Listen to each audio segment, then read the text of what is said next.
গল্পটির নাম turning point. লিখেছেন মৌসুমি হাজরা। আরও বেশ কয়েকবার ফোন করল মনামি, কিন্তু ফোন রিসিভ করল না মানবদা। দাদার কথাগুলো এখনও বিশ্বাস করতে পারছে না মনামি। তার মানে মানবদা ওকে এতদিন ধরে ঠকিয়েছে। দুদিন হলো একটু মনোমালিন্য হয়েছিল মনামি আর মানবের। মানব ফোন না করায় মনামি ভেবেছিল সে নিজে থেকেই ফোন করে সব মিটমাট করে নেবে। কিন্তু বিকেলে দাদা এসে বলল মানবের বিয়ের ঠিক হয়েছে ওর পরিচিত এক মেয়ের সাথে, বলা ভালো ওর প্রেমিকার সাথে। দাদা বৌদিকে বলেছিল মেয়েটির সাথে মানবের নাকি 5 বছরের সম্পর্ক। তাহলে 5 মাস ধরে মনামির সাথে মানবের যে কানেকশন শুরু হয়েছিল সেটা কি শুধু মানবের কাছে টাইম পাস ছিল? কিন্তু মনামি তো মানবকে সত্যিই ভালোবেসেছিল। এই ভর সন্ধ্যাবেলা লাইট অফ করে শুয়ে আছিস কেন? মাথা ব্যথা নাকি? না, আমি ঠিক আছি, তুই যা এখান থেকে দাদা। কি হয়েছে আমাকে বল না মন, কেমন লাগছে জানো তোকে? বললাম তো কিছু হয়নি, তুই যা। পড়াশুনোর একটু চাপ চলছে, তাই একটু ক্লান্ত, একটু বিশ্রাম নিলে আবার ঠিক হয়ে যাবে। আচ্ছা বেশ, তবে কিছু হলে আমাকে বলবি, কিচ্ছু লুকাবি না আমার থেকে, আমি তোর দাদা। মনামি ঠোঁটের কোণায় চেষ্টা করে যতটা হাসি আনা যায় নিয়ে এলো। তবে দাদাকে কিছু বলা যাবে না, দাদার সাথে মানবের সম্পর্ক খারাপ হয়ে যাবে। তাছাড়া দাদা পুরোটা শুনলে মানবদাকেও ছাড়বে না। দাদা যে তাকে ভীষণ ভালোবাসে। যদি জানতে পারে ওরই বন্ধু ওর বোনের অনুভূতি নিয়ে খেলা করেছে, তাহলে দাদা কখনো মানবকে ক্ষমা করবে না। এইভাবে সব লুকিয়ে পার করলো 1 সপ্তাহ। শঙ্করদা, একটু কথা ছিল আপনার সাথে। হ্যাঁ বলুন ম্যাডাম, ফাইলগুলো আমি সব রেডি করে দিয়েছি, আপনি দেখে সই করে দেবেন। আচ্ছা বেশ, তবে আপনার সাথে একটা অন্য বিষয় নিয়ে কথা বলতে চাইছি। হ্যাঁ বলুন ম্যাডাম। শুনলাম আপনার মেয়ে মনামি খুব ভালো রেজাল্ট করেছে। মেয়েটা বরাবরই খুব মেধাবী। ওর তো প্রথম থেকেই স্বপ্ন ছিল ও উকিল হবে। ও মন দিয়ে পড়াশুনো করুক, আমার শুভেচ্ছা জানাবেন ওকে। আচ্ছা ম্যাডাম, নিশ্চয়ই জানাবো। আর একটা কথা ছিল, 5 বছর ধরে অনিমেষের বই খাতা সব আগলে রেখেছি, তবে কোনোদিন স্পর্শ করিনি। হয়তো সেই অধিকার আমার নেই। ছেলেটার তো আর পড়াশুনো হলো না, তাই ওর খাতাগুলো যদি মনামিকে দিই, আপনি কিছু মনে করবেন? না না, এতে মনে করার কি আছে? আমি খাতাগুলো ছুঁয়ে দেখিনি ঠিকই, তবে আমি জানি ওই খাতাগুলোতে কিছুই লেখা নেই। মনামির কাজে লেগে যাবে। ছেলেটা তো একটা মেয়ের জন্য নিজের জীবন নষ্ট করে দিল। আচ্ছা ম্যাডাম, আপনি খাতাগুলো আমাকে দেবেন, আমি মনামিকে দিয়ে দেবো।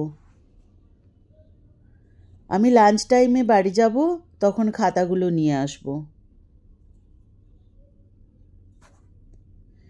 এতদিন ধরে মনামি সব লুকিয়ে রেখে ভেতরে ভেতরে যেন ক্ষয় হয়ে গেছে। আর কোনো পথ খোলা নেই তার কাছে। অপমান আর অবহেলাতে তার মন ভেঙে চুরমার হয়ে গেছে। বাবার পুরনো কিছু ঘুমের ওষুধ লুকিয়ে সে নিজের কাছে রেখেছে। এখন তো মানবদা মনামির ফোন নাম্বার এমনকি সোশ্যাল মিডিয়া থেকেও ব্লক করে রেখেছে। মনামি শুধু একবার দেখা করে জানতে চায় কেন সে তার সাথে এমন করলো। 5 বছর ধরে একটা সম্পর্কে থাকার পরেও কেন সে মনামির সাথে আবার সম্পর্কে জড়িয়েছিল? সবটুকুই তার কাছে খেলা ছিল। বাবার গলার আওয়াজ পেয়েই চোখের জল মুছে ফেলল মনামি। এই দেখ মন, তোর জন্য কি এনেছি। তোর তো এবার ক্লাস শুরু হবে। কিছু নতুন খাতা আর কিছু পুরনো খাতা তোর জন্য এনেছি। পুরনো খাতা মানে? অনন্যা আন্টি দিয়েছে রে। উনি বললেন তোকে এই খাতাগুলো দিতে। অনিমেষের খাতা এগুলো। ছেলেটা বোধহয় ব্যবহারও করেনি। আচ্ছা বাবা, অনিমেষদা সুইসাইড করলো কেন? সে অনেক ব্যাপার রে, পরে বলবো। আজ অনেক ক্লান্ত আমি। বাবা, তোমার শরীর ভালো আছে তো? হ্যাঁ রে মা, আমি ভালো আছি।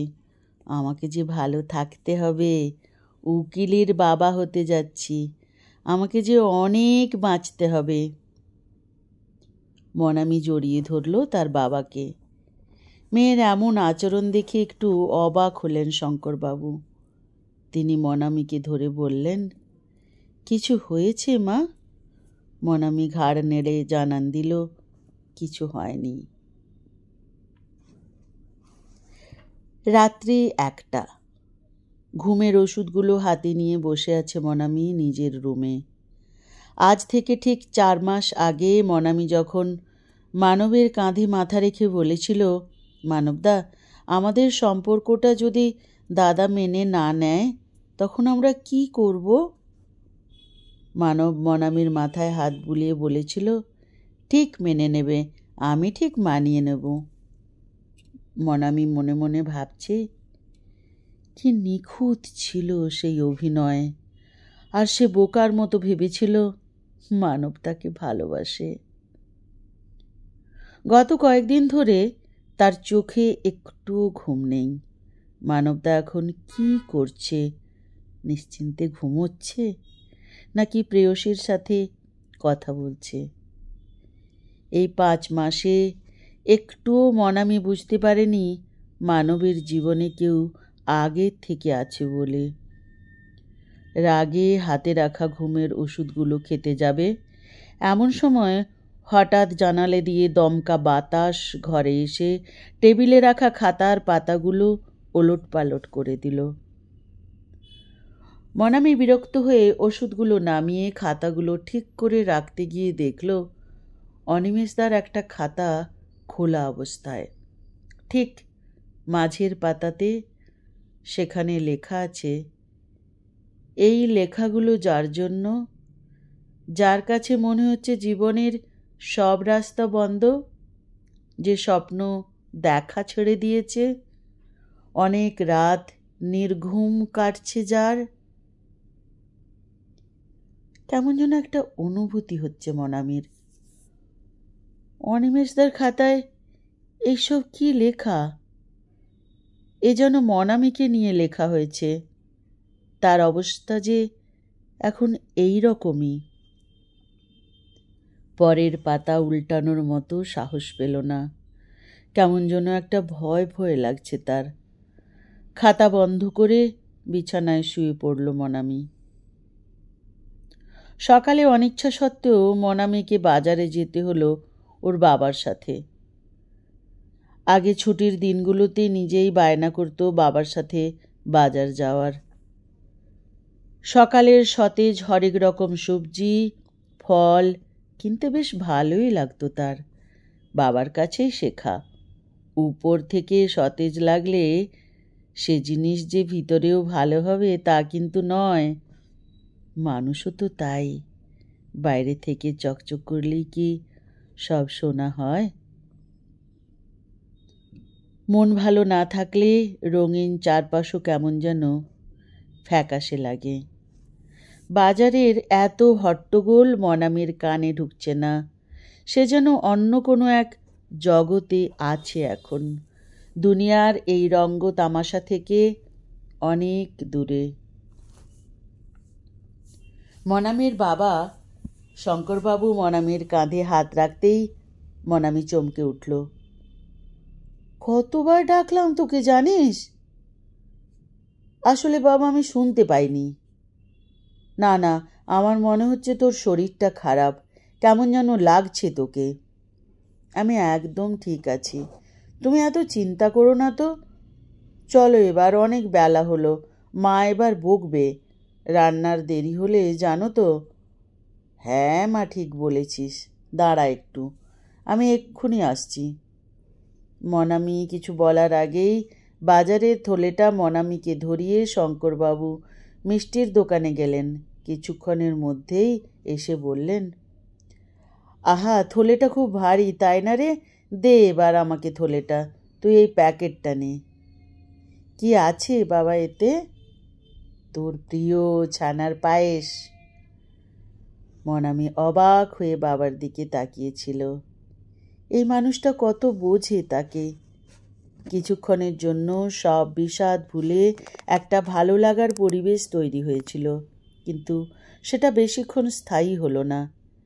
পেছন থেকে একটা পরিচিত কণ্ঠস্বর শুনতে পেল সে। কাকু, কেমন আছেন?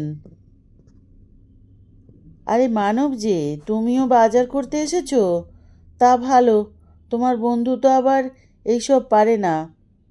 তা কেমন আছো বলো? আমি ভালো আছি। শুনেছেন তো আমার বিয়ে? হ্যাঁ বাবা, শুনেছি, খুব ভালো। আমি বাড়িতে যাব, তবে এখন থেকেই বলে দিচ্ছি আপনাদের সবাইকে আসতে হবে কিন্তু। হ্যাঁ নিশ্চয়ই যাব। আচ্ছা কাকু, আসি তাহলে, একটু কাজ আছে। মনামি অবাক হয়ে তাকিয়ে থাকল শুধু। একবারও মনামির সাথে কথা বলল না মানব, তাকালো না অবধি। একবারও জানতে চাইল না সে কেমন আছে। মানুষ এতটা বেইমান হয় কি করে? কোনো রকমে চোখের জলকে লুকিয়ে রেখে মনামি বাড়ি ফিরল। বাড়ির সকলেরই মনামির আচরণ একটু অন্যরকম লাগলো। এত ছটপটে মেয়েটা হঠাৎ চুপচাপ হয়ে গেছে। প্লেট থেকে ওর দাদা মজা করে চিকেনের লেগ পিসটা তুলে নিলেও আজকাল আর ঝগড়া করে না মনামি। দুপুরে পড়ার টেবিলে বসে জানালার দিকে তাকিয়ে আকাশ দেখছিল মনামি। শরতের আকাশটাও কেমন যেন বিষণ্ণ। হঠাৎ গত রাতের কথা মনে পড়তেই টেবিলে রাখা খাতাগুলোর দিকে তাকালো। এত খাতার মধ্যে সেই খাতাটা খুঁজতে লাগলো। চোখ গেল খাতার কভারের দিকে। কি সুন্দর হাতের লেখা। খাতার প্রথমেই লেখা আছে, অনিমেষের দুনিয়ায় স্বাগতম। আচ্ছা, অনিমেষদার মৃত্যুর পর এই খাতাগুলো হাত দেয়নি? এমনকি তার মাও? কেউ কোনোদিন জানতে অবধি চাইল না কেন ছেলেটা সব মায়া ত্যাগ করে চলে গেল? যাই হোক, আজ মনামি সাহস করে পড়া শুরু করলো। খাতার সামনের দিকে কিছু লেখা নেই, মাঝখানে কয়েকটা লাইন লেখা ছিল, যেটা মনামি গত রাতেই পড়েছে। এবার ধীরে ধীরে পাতা উল্টাতে লাগলো। পরপর 7টি পাতা পুরো ফাঁকা। তারপরের পাতাতে চোখ আটকে গেল। সেখানে লেখা ছিল, যাক, কেউ তো সময় দিল আমাকে। হ্যাঁ, তোমাকেই বলছি, এই যে তুমি পড়ছো, তবে তুমি যখন পড়বে তখন আমি অনেক দূরে। প্রথমেই তুমি বললাম, আসলে আমি জানতাম যে এই লেখাটা পড়বে সে আমার মতোই দিশাহারা একজন মানুষ। নয়তো এই যান্ত্রিক দুনিয়ায় কার এত সময় আছে বলো তো? তাহলে শুরু করা যাক আমার গল্প। মনামি পড়তে পড়তে হারিয়ে গেল অনিমেষের দুনিয়ায়। বছর 10 অনিমেষ তখন খুব কান্নাকাটি করছে। সে কিছুতেই হস্টেলে ফিরবে না। ওখানকার নিয়মমাফিক জীবন তার ভালো লাগে না। সে যে অনেক কিছু করতে চায়, রং তুলি দিয়ে চারপাশ রঙিন করে তুলতে চায়, রাতে ঠাম্মার কোলে মাথা রেখে গল্প শুনতে চায়, চিৎকার করে গলা ছেড়ে গান গাইতে চায়, খেলতে চায়, কিছু কিছু শিখতে চায়। শুধু ঘড়ির কাঁটা ধরে উঠতে বসতে চায় না। কিন্তু তার ইচ্ছের কাছে কিছুতেই মাথা নোয়াতে চান না তার বাবা মা। দুজনেই নিজের জীবন নিয়ে ব্যস্ত। কাজের চাপের মধ্যে ছেলেকে সময় দেওয়া হয়ে উঠছিল না। তাই অনিমেষের ঠাকুমার অনিচ্ছা সত্ত্বেও অনিমেষকে বাইরে পাঠানো হলো। এতে ছেলেও ভালো তৈরি হবে। নামি দামি স্কুলে এত টাকা নেয় কী জন্য? নিশ্চয়ই সেখানে পড়াশুনো করলে অনিমেষ ভবিষ্যতে অনেক কিছু করতে পারবে। বাবা মার এমন ভাবনার কাছে এক প্রকার হেরে গিয়েছিল অনিমেষ আর তার ঠাকুমা। এইভাবেই দিন পেরোতে লাগলো। একটু একটু করে বড় হতে লাগলো। সব ইচ্ছা ভালো লাগাকে মনের এক কোণে দাফন করে রেখেছিল অনিমেষ। মা বাবার কথা মতো তার জীবন চলতে লাগলো। বাবা মার ইচ্ছে ছিল সে কোনো বড় ইঞ্জিনিয়ার হবে, কিন্তু অনিমেষ তার ইচ্ছের সাথে অন্যায় হতে দিল না। জোর করে সে বাংলা নিয়ে কলেজে ভর্তি হলো। দ্বন্দ্ব শুরু হলো সেখান থেকেই। মা বাবার মতে অনিমেষ নাকি নিজের ভবিষ্যৎ নিজে নষ্ট করল, কিন্তু সেই সব কথায় সে কান দিল না। জীবনটাকেই নিজের মতো বেছে নিল। এইভাবে দিন কাটতে লাগলো। সে তার সব জমিয়ে রাখা ইচ্ছেগুলোকে কবিতার রূপ দিয়ে লিখে রাখল নিজের ডায়েরিতে। এরই মাঝে তার জীবনে উঁকি দিল বসন্ত। ফাইনাল ইয়ারে পরিচয় হলো স্নেহার সাথে। একই কলেজে, অথচ এতদিন ধরে সেভাবে পরিচয় ছিল না। ধীরে চিনতে চিনতে বন্ধুত্ব, তারপর কখন যে অনুভূতি দরজায় কড়া নাড়ল কেউ জানে না। একটা খারাপ সময়ের পর যে এত ভালো কিছু অপেক্ষা করছিল তা অনিমেষ জানত না। ডায়েরির পাতা কবিতাতে ভরে যেত লাগলো। আজ এইটুকুই।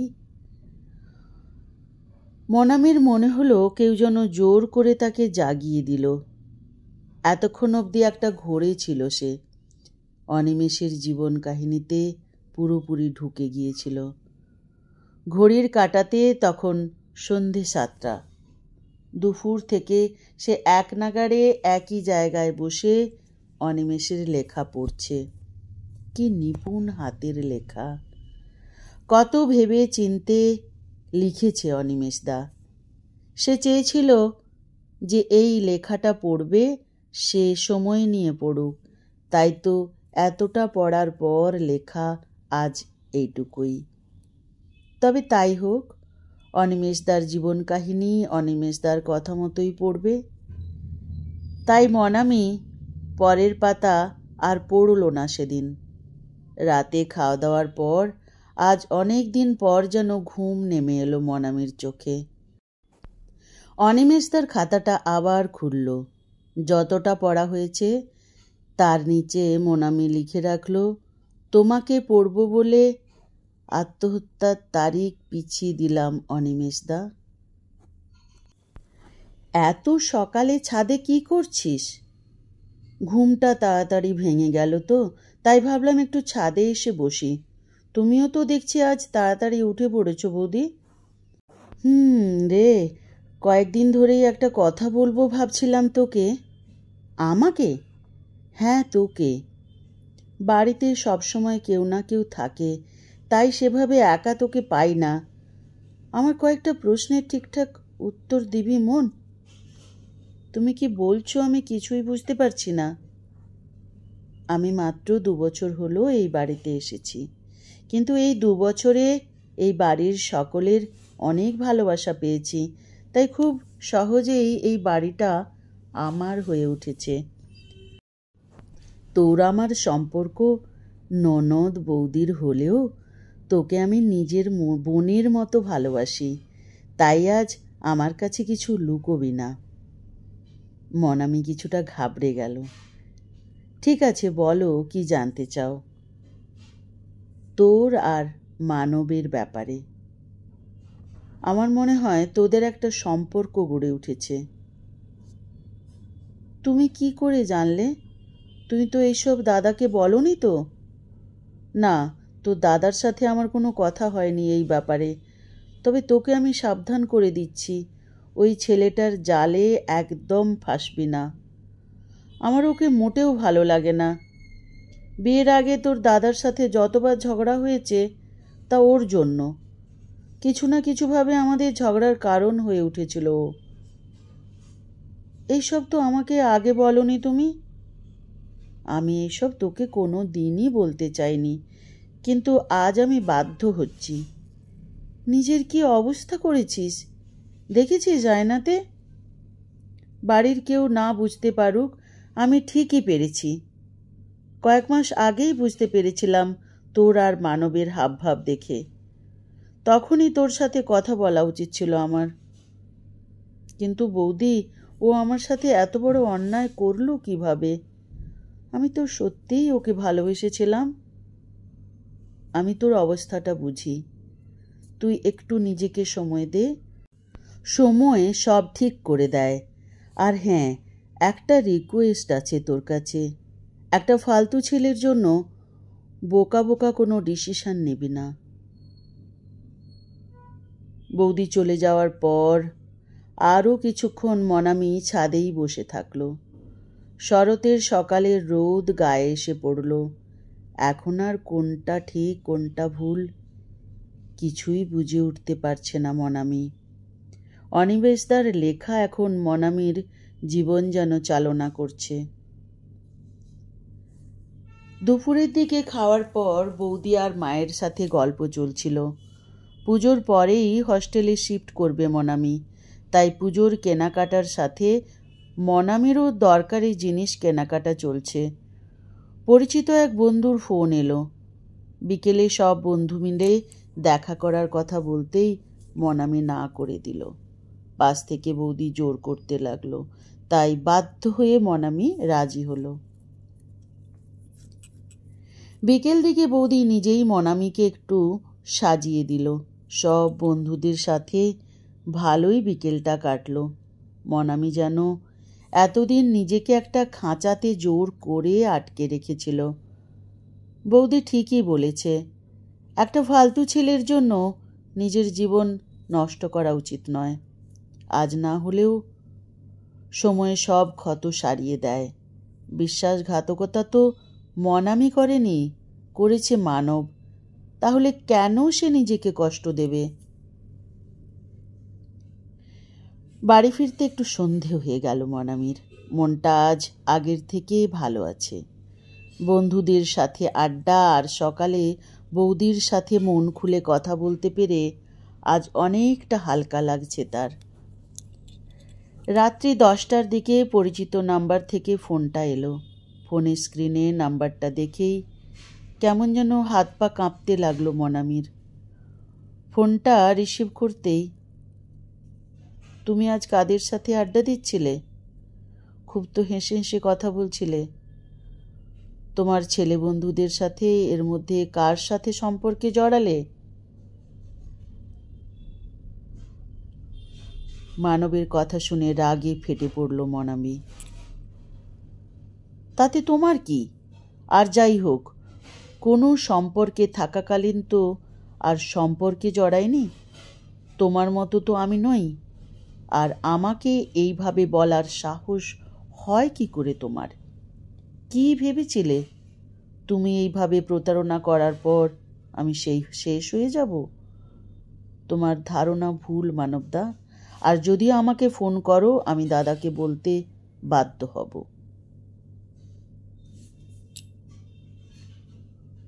ফোনটা রেখে দিল।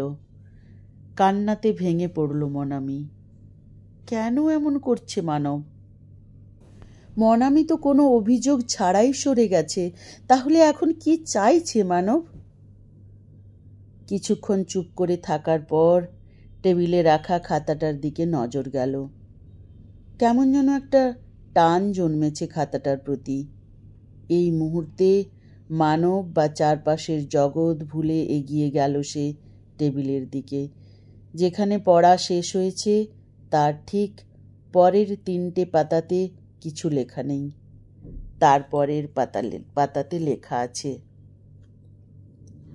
জীবনের সব থেকে নিষ্ঠুর কাজ তিলে তিলে মেরে ফেলা। একটা বন্দুকের গুলি এক নিমেষে একটা মানুষকে শেষ করে দেয়, কিন্তু মানুষ তিলে তিলে মারতে ভালোবাসে।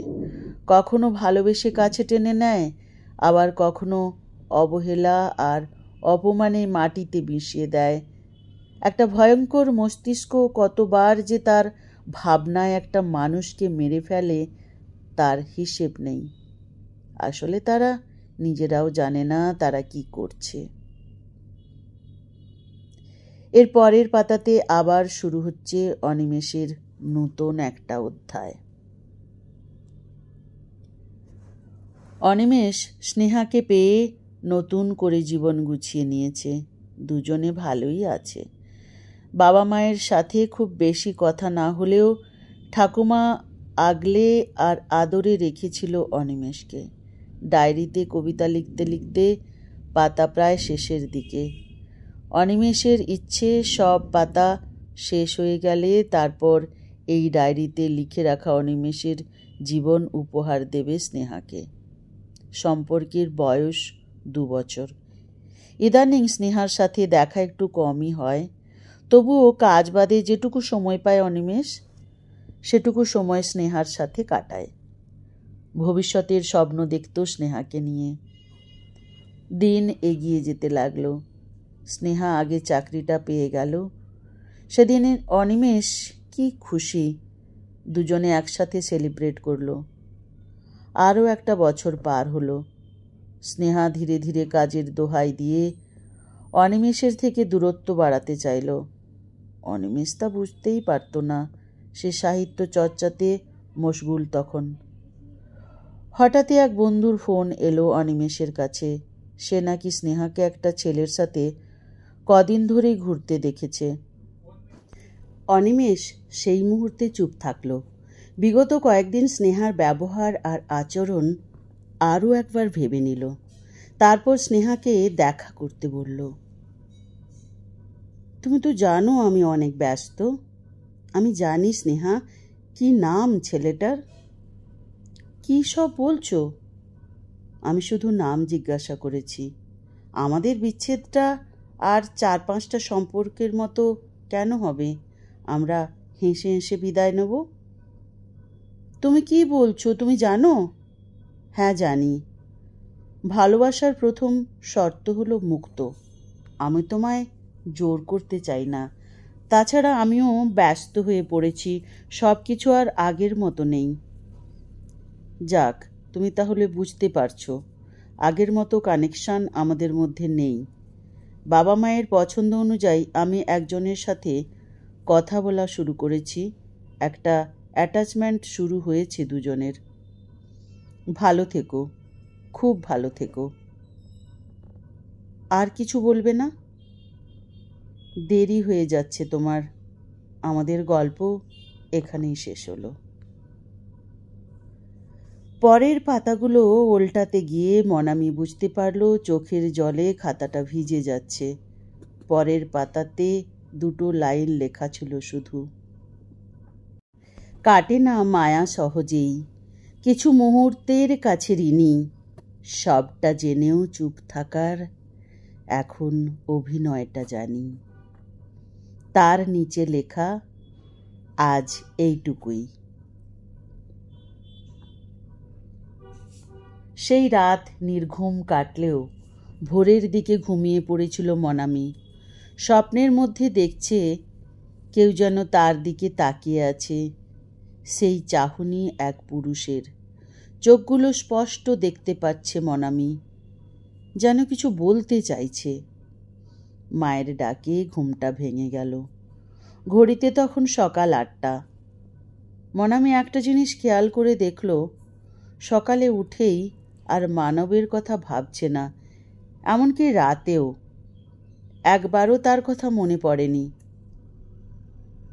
অনিমেষদার লেখা যেন তার জীবন এখন চালনা করছে।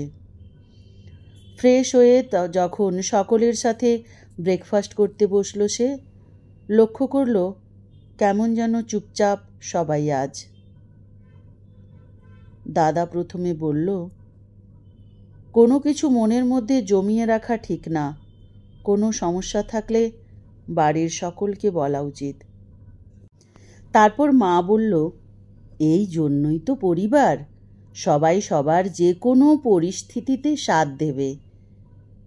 তারপর বাবা বলল, মন, তোর মনে কি চলছে তা আমাদের বল। মনামি একবার তার বৌদির দিকে তাকালো। বৌদি ইশারা করে বোঝালো সে কিছুই কাউকে জানায়নি। মনামির বিশ্বাস আছে বৌদির ওপর। সে কিছুক্ষণ চুপ থাকার পর জোরে জোরে হাসতে লাগলো।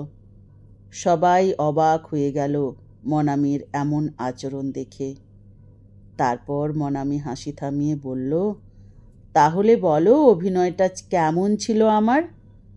আমার তো কিছুই হয়নি। আমি এমনিই চুপ থাকার অভিনয় করছিলাম, যাতে তোমরা আমায় অ্যাটেনশন দাও। পুজোর পরেই তো চলে যাব হস্টেলে, তখন তো আর এইভাবে জ্বালাতে পারবো না, তাই আর কি একটু মজা করছিলাম। বাড়ির সকলে হাঁ হয়ে ওর দিকে তাকিয়ে আছে। কোনো রকমে পরিস্থিতি সামলানোর জন্য মনামি আবারও বলল, আরে বৌদি তো সবই জানতো, সবই বলেছি তাকে। এবার সবার নজর মনামির বৌদির দিকে পড়ল। বৌদি তখন ঢোক গিলে বলল, আসলে ওই হয়েছে কি, মন আমাকে বারবার বলল ও একটু সবার সাথে মজা করবে, তাই আর কি। আর ও খুব শয়তান মেয়ে, আমাকে ফুচকার লোভ অবধি দেখিয়েছিল। বাড়ির লোক স্বস্তির নিঃশ্বাস ফেলল। যাক বাবা, সব তাহলে ঠিক আছে। মনামিটা খুব দুষ্টু হয়েছে, এত বড় হলো এখনো তার ছেলে মানুষই গেল না। মনামি আর বৌদি তখন একে অপরের দিকে তাকিয়ে আছে। মনামি বহু চেষ্টার পরও সারাদিন একবারও অনিমেষদার লেখা আর পড়তে পারল না। বাড়ির সকলের মনে কোনো সন্দেহ ঢোকানো যাবে না, সবাই তার আচরণ দেখে কিছু একটা ভাবছে। সকালে অনেক কষ্টে সে আর বৌদি মিলে ব্যাপারটা ধামাচাপা দিয়েছে। কেমন যেন খাতাটার প্রতি একটা টান জন্মেছে। আর কয়েকটা পাতা মাত্র, তারপর গল্প শেষ। ডায়েরিটাই বা কোথায়? ওখানে তো অনিমেষদা সব কবিতা লিখে রেখেছে, সেটা পেলে ভালো হতো। এইসব ভাবতে ভাবতেই আবার মানবের ফোন। 2-3বার কল ডিসকানেক্ট করার পরও ফোন করে যাচ্ছে, তাই বাধ্য হয়ে মনামি ফোন ধরতেই, মনামি, আমার কথাটা একবার শোনো। আর কিছু শোনার বাকি আছে নাকি? আমি নিরুপায়, আমি বাধ্য হয়ে বিয়েটা করছি, ভালোবাসি আমি তোমাকে। আবার নতুন নাটক? নাটক নয় মনামি, আমি যদি তোমাকে ভালো না বাসতাম তাহলে বারবার ফোন করতাম নাকি? তাহলে এখন কি চাইছো? বিয়েটা আমাকে করতে হবে, তবে ওর প্রতি কোনো ফিলিংস আমার নেই। তোমাকে আমি ছাড়তে পারবো না। আমরা গোপনে সম্পর্কটা রাখি। ফের যদি আমাকে ফোন করার চেষ্টা করো তাহলে আমি সবার সামনে তোমার মুখোশ খুলে দেব। কিছু ভয়ঙ্কর মস্তিষ্ক তিলে তিলে মারতে বেশি ভালোবাসে। অনিমেষদার এই লেখাটার তাৎপর্য খুব ভালোভাবে বুঝতে পারছে মনামি এই মুহূর্তে। তার মানে স্নেহাও কি এই রকম ছিল? ফোনটা বন্ধ করে টেবিলে রাখা খাতাটা নিয়ে বসল। পরের পাতা থেকে আবার শুরু হলো অনিমেষদার জীবন। ভালোবাসাকে জোর করে আটকে রাখা যায় না ঠিকই, তবে ছেড়ে যাওয়া মানুষগুলো সবটুকু নিয়ে যায় না কেন? অনিমেষ একবারও স্নেহাকে ফোন করেনি, একদম চুপচাপ। ভিতরের রক্তক্ষরণ প্রকাশ পায় না, তবুও নিজেকে যতটা সম্ভব সামলে রাখার চেষ্টা করেছে। এইভাবে দিন এগিয়ে যেতে লাগলো। ওদের বিচ্ছেদের ঠিক 3 মাস পর হঠাৎ একদিন রাতে স্নেহার ফোন। কান্নাকাটি করে ক্ষমা চেয়ে আবার অনিমেষের জীবনে ফিরতে চাইল। সেই রাতে অনিমেষও কেমন দুর্বল হয়ে গেল ওর কান্না শুনে। আবার আগের মতো সব শুরু হলো।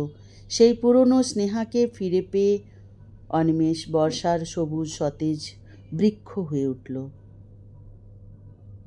লিখে ফেলল নতুন কবিতা। তবে 1 মাস যেতে না যেতেই আবার স্নেহা বদলে গেল। এইভাবে 2 বছর কাটল। কখনো সব ফেলে স্নেহা ছুটে আসতো, আবার কখনো সব তছনছ করে চলে যেত। বারবার এমন ঘটনা ঘটলেও স্নেহাকে ফিরিয়ে দেওয়ার ক্ষমতা অনিমেষের ছিল না। যতবার স্নেহা ফিরতে চাইতো, ততবার যেন অনিমেষ নিজের মৃত্যুকে একটু একটু করে কাছে টানত। অবশেষে 3 মাস পর পাকাপাকিভাবে জানতে পারল স্নেহা তার বাবার মায়ের পছন্দের ছেলেকে বিয়ে করছে। মনামি খাতার পাতা উল্টাতে গিয়ে দেখল এটাই খাতার শেষ পাতা, আর কোনো পাতা নেই। গল্পের শেষ পর্যায়ে শেষ পাতায় লেখা, মানুষ একবার ধাক্কা খেলে আবার ঘুরে দাঁড়ানোর সাহস পায়, তবে বারবার একই ধাক্কা পেতে পেতে মানুষ ভিতর থেকে শেষ হয়ে যায়। একটা ভয়ঙ্কর মস্তিষ্ক কখনো একজনের মন বুঝতে পারে না, তারা শুধু নিজের ভালো থাকাটা বোঝে। মানুষ যখন বুঝে যায় এবার তাকে একলা পথ পার হতে হবে, সব সিদ্ধান্ত নেওয়ার পর যখন কেউ এসে তার হাতটা ধরে, তখন সে একটা আশার আলো দেখতে পায়। কিন্তু পথ চলতে চলতে বারবার হাত ছেড়ে দিলে তখন আর নিজের প্রতি আস্থা থাকে না। বাকি পথটা তখন দুর্গম লাগে। আশা ভরসা সবটুকু কারোর উপর রাখা উচিত নয়। মানুষ বদলায়, প্রতি মুহূর্তে বদলায়। মনামি এই লেখাটা খুব ভালোভাবে বুঝতে পারছে। তারও অবস্থাও এখন এই রকম। আবারও শেষটা পড়তে লাগলো। আজ স্নেহার বিয়ে। আমাকে বারবার যেতে বলা হয়েছিল। আমি গিয়েছিলাম। নিজের চোখে ওর বিয়ে হতে দেখলাম। একদম হাসি মুখে সামনেই বসেছিলাম। লাল বেনারসিতে, লাল শাড়িতে অপরূপ সুন্দরী লাগছিল তাকে। এখন রাত্রি 2। শেষ একটা কথা বলার ছিল তোমাকে। পৃথিবীটা সুন্দর, অনেক সুন্দর, আর আমাকে পড়ার কিছু নেই। আমাকে আর খুঁজে পাবে না। তবে ডায়েরির শেষ পাতাতে লেখা আছে কিছু। আমি না থাকলে হয়তো সেটা অবহেলিত হয়ে মাটির সাথে মিশে যাবে, নয়তো কেউ যত্ন করে তুলে রাখবে। সেই ডায়েরির খোঁজ না করাই ভালো। ভালো থেকো। আরও একবার বলছি, পৃথিবীটা সুন্দর। শুধু একবার সব ভুলে নিজের প্রতি বিশ্বাস রেখে ঘুরে দাঁড়াও। গল্প শেষ। আর কোথাও কিছু লেখা নেই। মনামি পাগলের মতো অনিমেষদার সব পুরনো খাতা উল্টে পাল্টে দেখল। কোথাও কিছু নেই। না না, গল্প এখানে শেষ হতে পারে না। পৃথিবীটা যদি সুন্দর হয় তার কাছে, তাহলে কেন আত্মহত্যা করেছিল অনিমেষদা? ডায়েরিটা খুঁজে পেতেই হবে মনামিকে। সকাল হলো। নিজের রুম থেকে রেডি হয়ে যখন মনামি বের হলো তখন সকাল 9টা। বেরোতে যাওয়ার সময় ধাক্কা খেলো মানবের সাথে। এতদিন পর দেখা হলো, তবে আগের মতো কোনো অনুভূতি কাজ করছে না মনামির, বরং একটু বিরক্ত হলো সে। বাবা পাশ থেকে বলল, কোথায় যাচ্ছিস মন? মনামি বলল, একটু কাজ আছে বাবা, ফিরতে দেরি হতে পারে। চলে যাওয়ার মুহূর্তে মানব পিছন থেকে ডাক দিয়ে বলল, এই সকালে তোমার কি কাজ আছে মনামি? মনামি এবার বিরক্ত হয়ে বলল, আমার বাবা যখন আর দ্বিতীয়বার জিজ্ঞাসা করলো না, তখন তুমি জিজ্ঞাসা করছো কেন? বললাম তো একটু কাজ আছে। হন্তদন্ত হয়ে বেরিয়ে পড়ল মনামি। মাথার মধ্যে এখন একটা কথাই ঘুরপাক খাচ্ছে, ডায়েরিটা এখন কোথায়? অনিমেষদা লিখেছে, হয়তো মাটিতে মিশে গেছে, নয়তো কেউ যত্ন করে রেখে দিয়েছে। যত্ন করে কে রাখবে? স্নেহা? হয়তো স্মৃতি হিসাবে রাখতেও পারে, কিন্তু এই স্নেহাকে পাবে কোথায় মনামি? আগে অনিমেষদার মা অনন্যা আন্টির সাথে কথা বলতে হবে। মনামির বৌদি মনামির এই আচরণ দেখে সন্দেহ হওয়ায় সেও মনামিকে ফলো করার জন্য বেরিয়ে পড়ল। মনামি রাস্তার মাঝে পাগলের মতো এদিক ওদিক ছুটাছুটি করছে। অনিমেষদার মা অনন্যা আন্টির সাথে যেভাবেই হোক দেখা করতে হবে। অনিমেষদার বাড়িতে সে যে কোনো দিন যায়নি, তবে বাড়ির ঠিকানা সে জানে। হঠাৎ একটা গাড়ি সামনে এসে থামল। কিছু বুঝতে পারার আগেই গাড়ির গেট খুলে মনামির হাতটা কেউ জোর করে ধরে টেনে নিল। গাড়িতে ঢুকেই কিছুটা অবাক হয়ে আবার স্বস্তির শ্বাস নিয়ে বলল, ও বৌদি, তুমি? তুই কি পাগল হয়ে গেছিস? রাস্তার মাঝে এইভাবে এদিক ওদিক করে কে হাঁটে? কোনো গাড়ি এসে ধাক্কা দিলে তো ব্যাস। আমার প্রাণ ভ্রমর যে অনিমেষদার ডায়েরিতে আছে, আমাকে যে ওটা খুঁজতেই হবে। কে অনিমেষ? কোন ডায়েরি? সব বলছি, তার আগে তুমি বলো, তুমি আমাকে ফলো করছিলে কেন? বেশ করেছি, তোকে আমি আর একা ছাড়বো না। এবার তুই বল, কোথায় যাচ্ছিস এখন? অনন্যা আন্টির বাড়ি। বাবার অফিসের ম্যাডাম, চেনো তো তুমি? তোমার বিয়েতে এসেছিলেন উনি। হ্যাঁ চিনি, কিন্তু তুই কেন তার কাছে এখন যাচ্ছিস? অনন্যা আন্টির ছেলে অনিমেষদা। আমি যেতে যেতে তোমাকে সব বলবো। আমি ড্রাইভার কাকুকে একটা ঠিকানা বলছি, সেখানে নিয়ে যেতে বলো।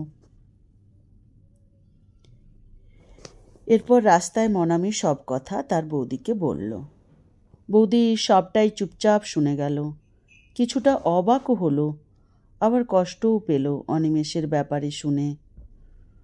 বৌদির কাছেও সব কিছু রহস্য লাগছিল। এতদিন ধরে মনামি অনিমেষের জীবন কাহিনী পড়ছিল। খাতাগুলো এর আগে কেউ কেন পড়েনি? নাকি এই সব কিছু মনামির জীবনের মোড় ঘোরানোর জন্যই হওয়ার ছিল?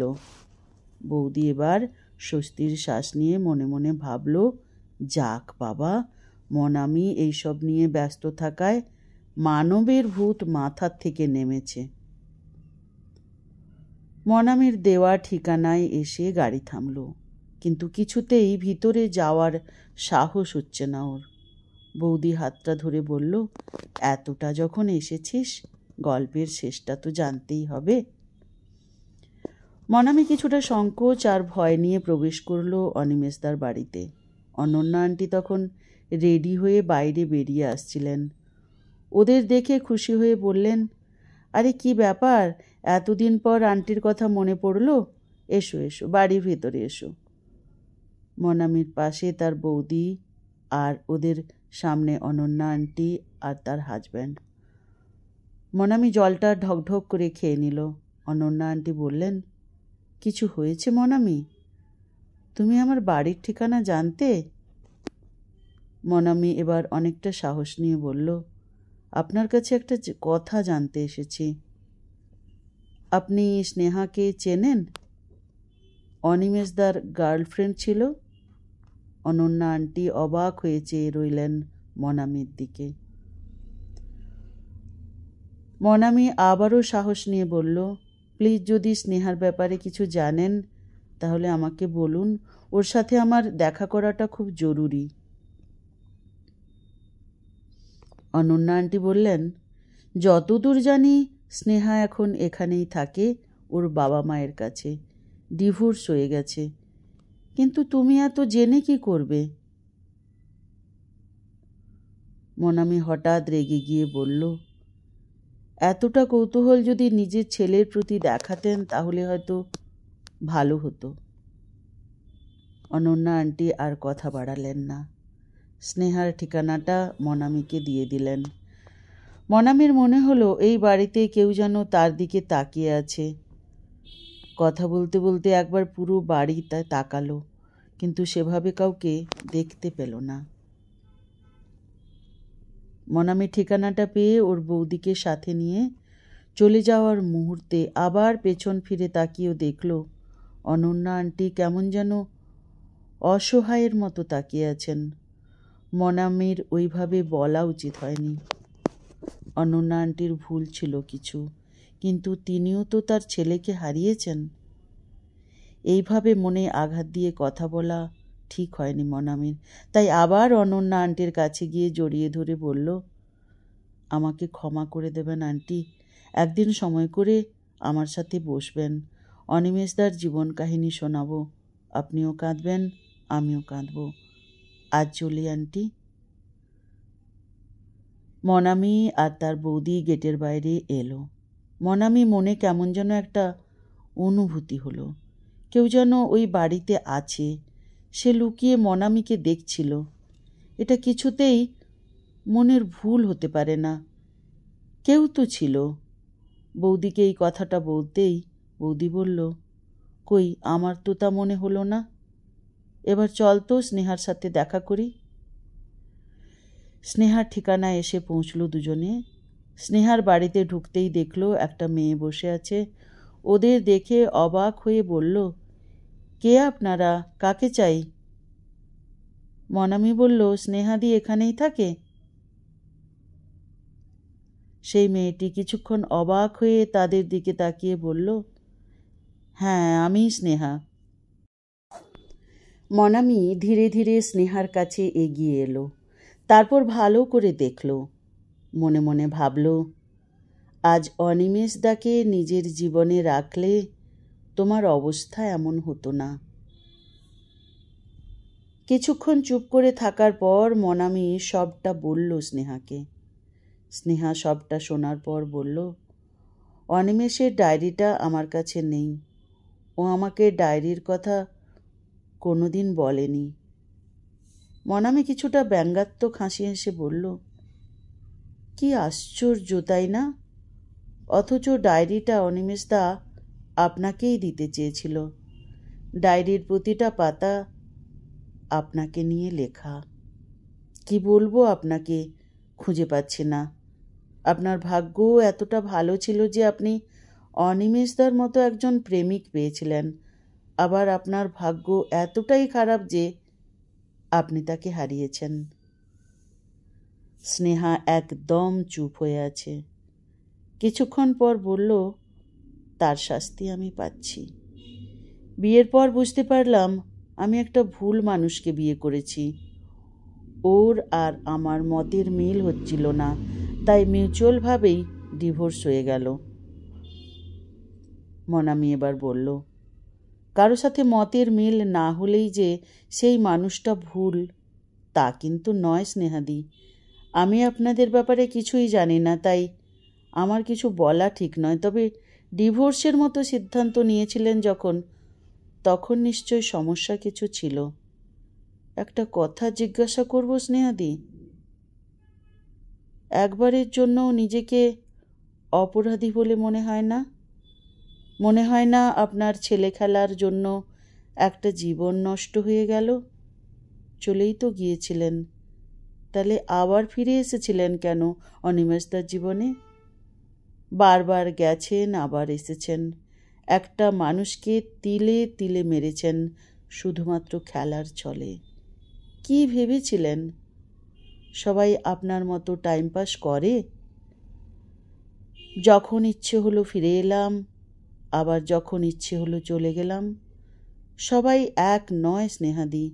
কিছু মানুষ ভীষণ অনুভূতিপ্রবণ হয়। এতদিন একসাথে থেকেও আপনি সেটা বুঝতে পারেননি। ক্ষমা করবেন আমাকে। আমি এত কিছু বলার জন্য এখানে আসিনি। আমি ভেবেছিলাম ডায়েরিটা আপনার কাছে আছে। কেন জানি না, আমি আমার রাগকে নিয়ন্ত্রণে রাখতে পারলাম না। আমি আমার ব্যবহারের জন্য ক্ষমা প্রার্থী। চলি তাহলে আমরা। দুপা এগিয়ে যাওয়ার পর স্নেহা পেছন থেকে ডেকে বলল, ডায়েরিটা পেলে একবার দেবে আমায়? আমি পড়ে তোমায় ফেরত দিয়ে দেব। স্নেহার কথাগুলো কান্নার জন্য গলায় আটকে যাচ্ছিল। মনামি পিছন ফিরে তাকালো, স্নেহার কাছে এসে জড়িয়ে ধরে বলল, একদিন সময় করো, আমার সাথে বসবেন, অনেক গল্প শোনাবো। ভালো থাকুন আপনি, জীবনটাকে অন্যভাবে তৈরি করুন। বাইরে বেরিয়ে এলো মনামি আর বৌদি। এবার কি করবি? কি আর করব, অনিমেষদার বাড়ি যাব আবার। কিন্তু আন্টি আর আঙ্কেল তো বাইরে বেরিয়ে যাবেন এখন। তাতে কি হয়েছে বৌদি? বাড়িতে কেউ না কেউ আছে, আমি জানি। তুই এতটা শিওর হচ্ছিস কি করে? আরে গিয়ে তো দেখি বাড়িতে। আচ্ছা, তুই আন্টি আর স্নেহাকেও হঠাৎ ওইভাবে জড়িয়ে ধরলি কেন? ক্ষমা করে দিয়ে এলাম। অনিমেষদা থাকলে তাই করতো। কত বড় হয়ে গেছিস তুই, এতটা বদলে যাবি আমি ভাবতে পারিনি। আবার ফিরে এলো দুজনে অনিমেষদার বাড়িতে। দারোয়ান গেট খুলে দিলেন। বাড়ির একজন পরিচারিকা এসে বললেন, আপনাদের কিছু কি দরকার? মনামি বলল, বাড়িতে কেউ নেই, আন্টি আর আঙ্কেল বাইরে বেরিয়ে গেছেন। এইভাবে আমাদের এখানে আসা উচিত হয়নি, কিন্তু আমি নিরুপায়। আমি একটা জিনিস খুঁজছি, সেটা বোধহয় অনিমেষদার রুমে আছে। একবার আমাদের ওখানে যাওয়ার অনুমতি দিন প্লিজ। সেই পরিচারিকা এবার বললেন, আচ্ছা চলুন, আমি রুমটা দেখিয়ে দিচ্ছি। অনেকটা অবাক হয়ে মনামি আর বৌদি একে অপরের দিকে তাকালো। তারপর ধীরে ধীরে সিঁড়ি দিয়ে ওপরের ঘরের দিকে গেল। হাত পাগুলো কেমন যেন ঠান্ডা হয়ে যাচ্ছে মনামির। বুকের মধ্যে ধুকপুক আওয়াজ যেন নিজে শুনতে পাচ্ছে। অবশেষে রুমের সামনে এসে পরিচারিকা বললেন, এটাই অনি দাদাবাবুর রুম। আপনারা ভিতরে যান, যা খোঁজার খুঁজে নিন। কথাটি বলেই তিনি নিচে নেমে গেলেন। পুরো ব্যাপারটা অবাক হওয়ার মতোই। তবে এখন অবাক হয়ে ভাবতে বসলে হবে না, তাড়াতাড়ি খুঁজতে হবে ডায়েরিটা। যার জীবন কাহিনী একটা খাতার মধ্যে খুঁজে পেয়েছিল, আজ তার রুমে মনামি। ঘরের দেওয়াল থেকে প্রতিটা জিনিস যেন ছুঁতে ইচ্ছে হচ্ছে ওর। এখানেই হয়তো অনিমেষদার স্পর্শ এখনো লেগে আছে। দুজনেই ঘরটা তন্ন তন্ন করে খুঁজতে লাগলো, কিন্তু কিছু বই ছাড়া আর কিছু পেল না। এইভাবে কেটে গেল 25 মিনিট। আশার আলো যখন নিভে আসছিল, তখন সেই মুহূর্তে রুমের দরজার কাছে এসে একজন বললেন, তোমরা কি এই ডায়েরিটা খুঁজছ? মনামি আর বৌদি হঠাৎ চমকে গিয়ে চুপ করে দাঁড়িয়ে পড়ল। তাদের সামনে আছেন একজন বৃদ্ধা মহিলা। হাঁটার ক্ষমতা নেই তার। হুইল চেয়ারে বসে আছেন তিনি, হাতে একটা ডায়েরি। মনামি ধীরে ধীরে এগিয়ে গেল। তারপর কাছে গিয়ে হাঁটু মুড়ে বসে বৃদ্ধার কোলে মাথা রেখে বলল, এই কোলেই কি অনিমেষদা মাথা রাখত? বৃদ্ধা মহিলা কেঁদে উঠল। মনামি তাকে জড়িয়ে ধরে বলল, অনিমেষদা একমাত্র তোমার কাছেই তো শান্তি পেয়েছিল ঠাম্মা। বৌদি এবার বুঝতে পারল ইনি হচ্ছেন অনিমেষের ঠাকুমা। ঠাকুমা এবার বলা শুরু করলেন, সেদিন সন্ধ্যাবেলা আমার মেয়ে আমাকে নিতে এসেছিল। অনি আমার রুমে এসে বলল, এই ডায়েরিটা তোমার কাছে রেখে দাও তো। আমি তাড়াতাড়িতে ডায়েরিটা খুলে দেখিনি তখন। কোনো কিছু বোঝার আগেই সব শেষ। আমি অনিমেষের খাতার লেখাও পড়েছি। আমি জানতাম এই খাতা যে পড়বে সে ডায়েরির খোঁজ ঠিক নেবে। এই নাও ডায়েরি। মনামি কাঁপা কাঁপা হাতে ডায়েরিটা নিল। কিছুক্ষণ বুকে জড়িয়ে রাখল। তারপর ডায়েরির প্রতিটা পাতা ছুঁয়ে ছুঁয়ে শেষ পাতার লেখা এলো। তাতে লেখা ছিল, পৃথিবীটা সুন্দর, অথচ এই কথাটা বলার মতো কেউ নেই আমার জীবনে। এই যে প্রতি রাতে আমার বুকের ব্যথা বাড়ছে, কেউ জানে না। কেউ মাথায় হাত বুলিয়ে বলছে না, সব ঠিক হয়ে যাবে, একটু ধৈর্য ধর। আমি আর পারছি না। নিজেকে নিয়ে সান্ত্বনা দিতে দিতে হাঁপিয়ে উঠেছি। আমার জীবনের বসন্ত শেষ। আমাকে যেতে হবে। আমি পারলাম না, কিন্তু কেউ না কেউ পারবে। তুমি যদি আমার খাতার লেখা পড়ে আমার ডায়েরির খোঁজে এসেছ, তাহলে তো আমি অমর হয়ে গেছি তোমার মধ্যে। ঘুরে দাঁড়াও নিজের পায়ে। নিজের ভালো লাগা, ইচ্ছেকে প্রাধান্য দাও। ডাকলেই ছুটে যেও না। যার কাছে তোমার অনুভূতির দাম নেই, তার থেকে দূরে সরে এসো। পৃথিবীটা সুন্দর, অনেক সুন্দর। মনামি চুপ করে থাকলো। ঘরে রাখা অনিমেষের ছবিটার দিকে চেয়ে রইল। সেদিন স্বপ্নে এই চোখগুলোই সে দেখেছিল। তারপর চিৎকার করে কেঁদে উঠে বলল, আমি পারবো অনিমেষদা, আমি পারবো।